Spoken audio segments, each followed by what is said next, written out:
My name is Ben and today we'll be looking at GTD apps. While looking online for some good apps for organising, I found this pretty cool app called Evernote. Evernote is one of the most popular apps in the productivity genre. In its first week of being published alone, it reached 11,000 users. The app's rated 4.5 stars out of 5 on the Apple App Store. It is compatible with all Apple platforms and Android. It was also rated in the New York Times for being in the top 10 must-have apps. So, to give you a better idea how this app works, I'm going to show you how to use it and what you can really do with it.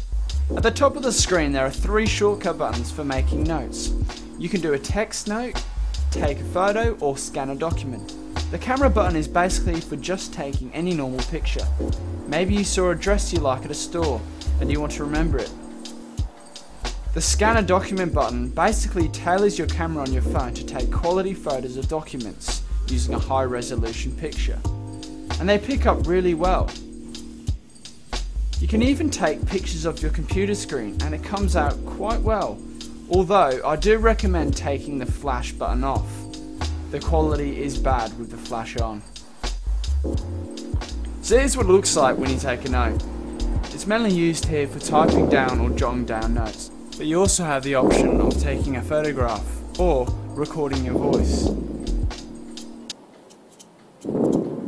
It's a little bit confusing, I admit, to begin with, but there is no send button. Everything you type in will remain in your notes. To complete this note, you press close. Without pressing a button, its time and date is recorded. But it also records geographically where you were when you recorded this note. So when I click places, instantly I get a GPS map and it can tell me where I made these notes.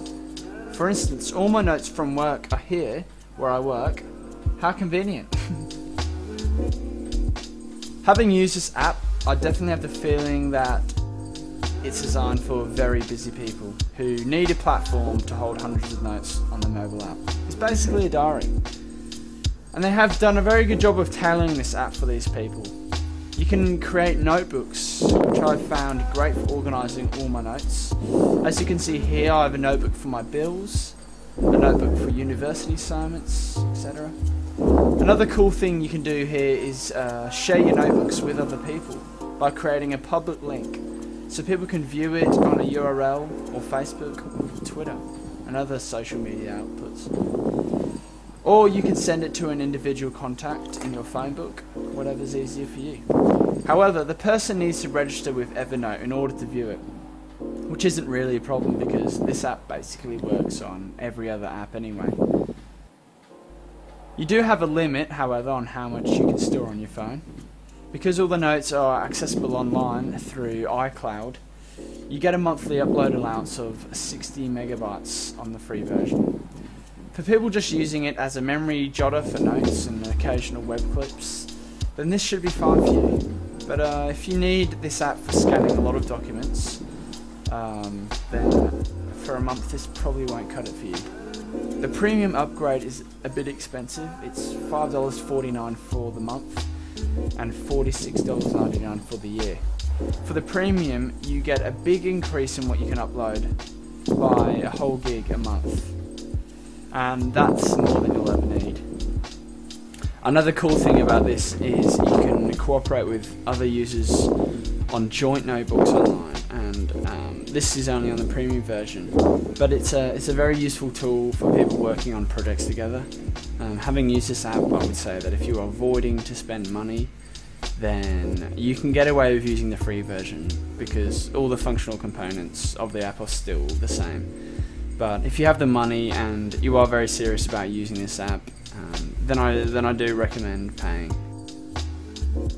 Overall, I think this app is actually a really cool, intuitive way of keeping up to date with all your activities. There isn't really anything wrong with how it's made. It isn't as multi-purposeful as you might like, but that's because the app acts as an electronic journal specifically. And from what I've seen, it does its job really well. So for what it does in its job, I have to give it a 5 out of 5. It really is amazing.